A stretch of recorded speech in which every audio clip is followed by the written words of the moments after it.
Melanjutkan kisah yang sebelumnya, yang dimana si Wu dan si Angel sedang berduaan. Dan ternyata Lee melihat itu semua. Saat itu juga ia meninggalkan tempat tersebut sambil berekspresi asam. Dan gara-gara kejadian di sauna itu, kecanggungan kembali melanda si Wu dan si Angel. Untuk mengakhiri situasi tersebut, si Wu nekat uji nyali dengan mencoba memegang tangan si Angel. Dan itu berhasil, keduanya menjadi semakin dekat. Keesokan harinya, si Angel merasa ia dicuekin oleh Lee. Ia mencoba bertanya tentang kesalahannya. Lee malah memasang headset. Bukan hanya kepada si Angel, si Wo pun mendapatkan perlakuan yang sama. Bahkan Lee dengan sengaja melukai si Wo saat keduanya sedang olahraga. Kecemburuan Lee semakin nyesak saat ketiganya bermain, tapi ia malah terabaikan. Si Wo dan si Angel malah asik main-main berduaan. Dan ternyata Lee tak sendiri, Yeri pun melihat keakraban si Wu dan si Angel tersebut. Dan gara-gara itu membuat Yeri gelap mata. Ia sampai melakukan hal nekat kepada si Angel. Bagaimana tidak, si Angel didorong di tangga. Untungnya ia mempunyai kekuatan. Ia melayang saat didorong hingga akhirnya si Angel mendarat di pelukan si Wu. Dan itu di luar ekspektasi Yeri yang menginginkan si Angel celaka. Aksi si Angel yang melayang tersebut nyatanya diketahui Lee dan satu teman Jae-suk. Dan mereka setengah tak percaya, malah keduanya menganggap salah lihat. Gara-gara keakraban si Wu dan si Angel tadi membuat Lee tak bisa tidur, yang akhirnya ia memutuskan untuk pergi ke rumah si Wu. Yang tentunya untuk pertama kalinya ia meminta izin terlebih dahulu kepada mama tirinya. Izin bakal nginap beberapa hari. Ia juga meminta membungkus makanan untuk si Wu dan mengatakan kalau si Wu menyukai masakan ibunya. Dan reaksi mama tirinya terharu mendengar itu dari Lee. Sesampainya di rumah si Wu, keduanya langsung ribut sayang antara sahabat. Keduanya bersaing memperebutkan untuk membawakan tas Angel. Tapi berkat nginap di rumah si Wu juga membuat Lee ada kesempatan buat berduaan. Itu dibuktikan ia masih bisa membawa si Angel keluar berduaan. Dan ternyata di saat Lee dan si Angel keluar, Yeri ke rumah si Wu. Ia memohon maaf kepadanya, bahkan sambil memeluknya. Tepat saat adegan tersebutlah si Angel dan Lee pulang dan melihat semuanya, yang akhirnya membuat si Angel ngambek setelahnya. Awalnya si Wu berniat menjelaskannya, tapi saat melihat betapa lucunya si Angel saat ngambek, malah membuat si Wu berubah haluan. Ia malah meledeknya dengan menyebutkan si Angel sedang cemburu. Yang saat itu juga membuat si Wu puas sekaligus bahagia dicemburi cewek yang disukainya. Setelah keseruan barusan, akhirnya si Wu memutuskan untuk tidur bersama Lee. Belum sempat keduanya terpejam, Lee melihat sebuah kalung yang dipakai si Wu. Ia juga bertanya tentang itu. Dan akhirnya terungkap kalung tersebut pemberian ibunya, dan kalung itu sebenarnya berpasangan. Si Wu memegang kalung kuncinya dan ibunya memegang kalung gemboknya. Setelah cerita sana-sini sampai akhirnya keduanya memutuskan untuk tidur. Dan keesokan harinya teman Jae-suk terus-menerus memperhatikan si Angel. Ternyata ia masih mencurigainya kalau si Angel benar-benar mempunyai ilmu. Yang akhirnya Jae-suk selaku ketua geng mereka memutuskan untuk menyelidiki si Angel.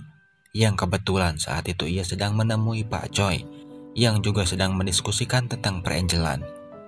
Pak Choi membawa si Angel ke tempat makan yang diisi oleh semuanya mantan Angel. Pak Choi juga memberikan sebuah tanda, dan tanda itu akan aktif bila manusia mencurigainya.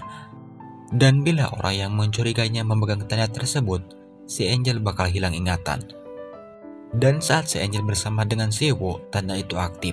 Saat itu juga si Angel sadar kalau si Wu tahu tentang identitasnya.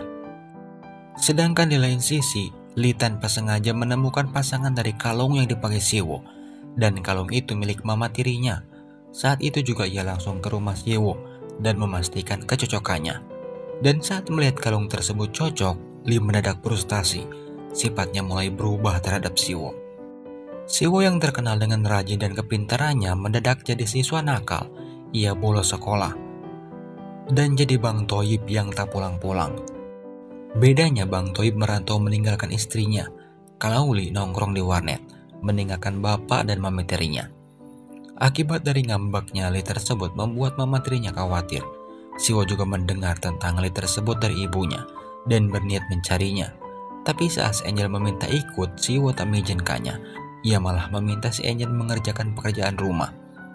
Dan orang yang mereka cari ternyata sedang dipukuli oleh Jae-suk CS.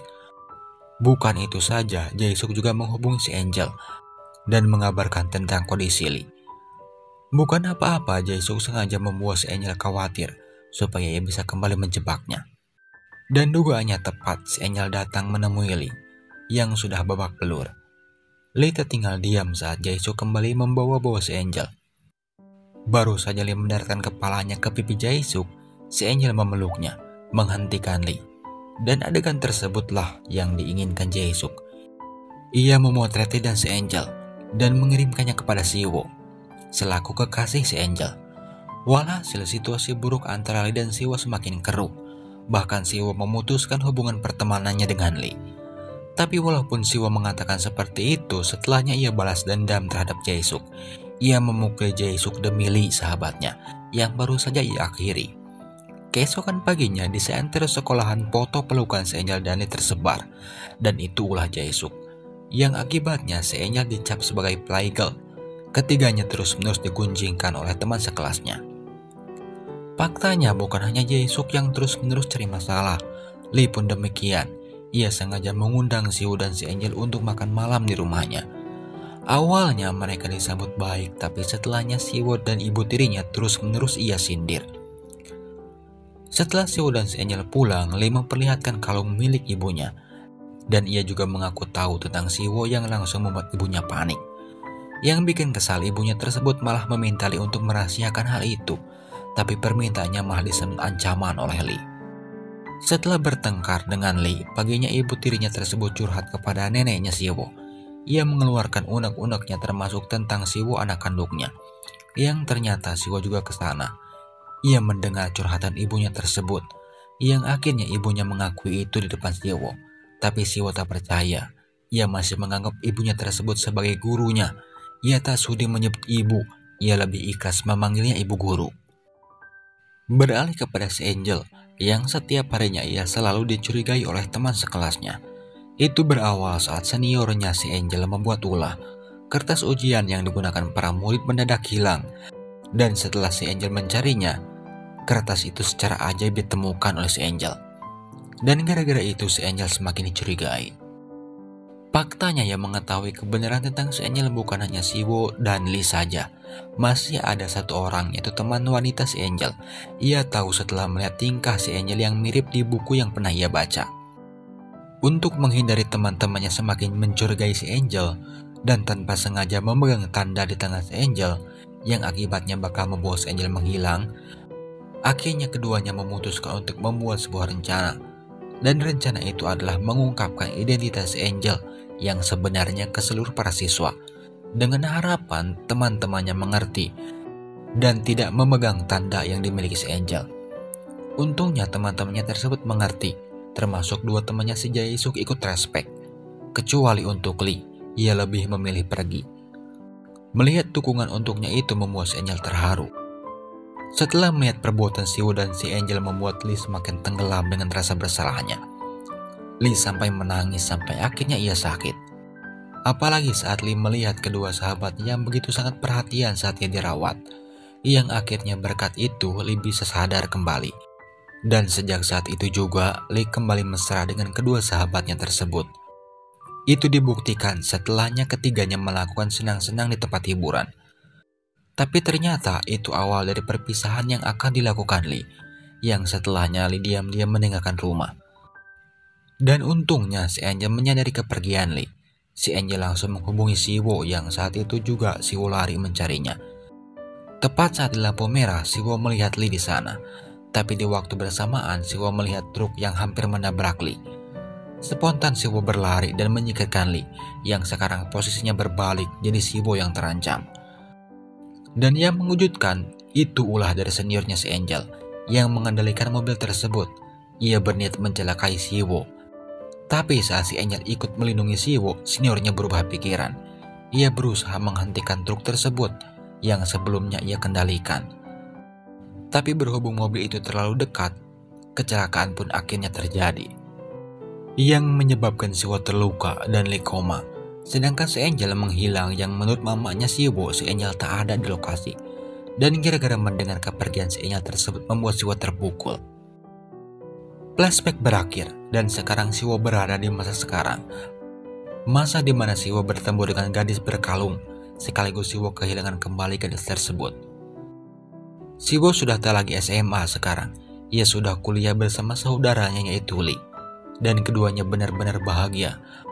Bahkan sekarang Siwo mempunyai keluarga idaman yang sebelumnya ia hanya mempunyai seorang nenek.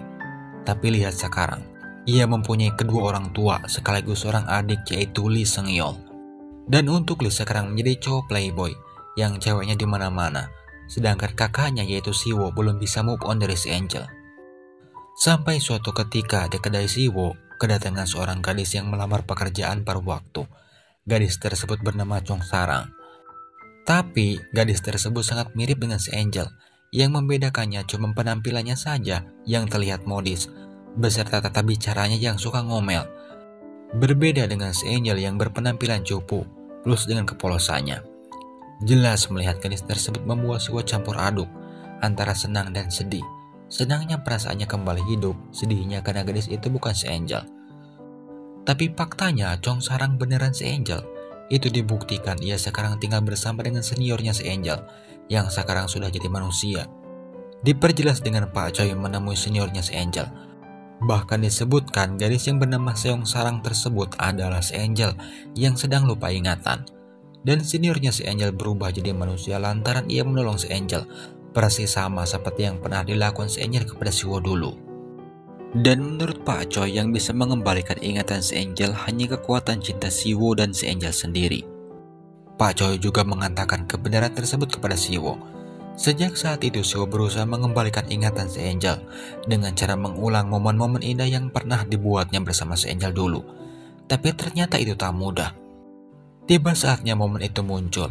Itu terjadi saat si Angel hampir terserempet mobil.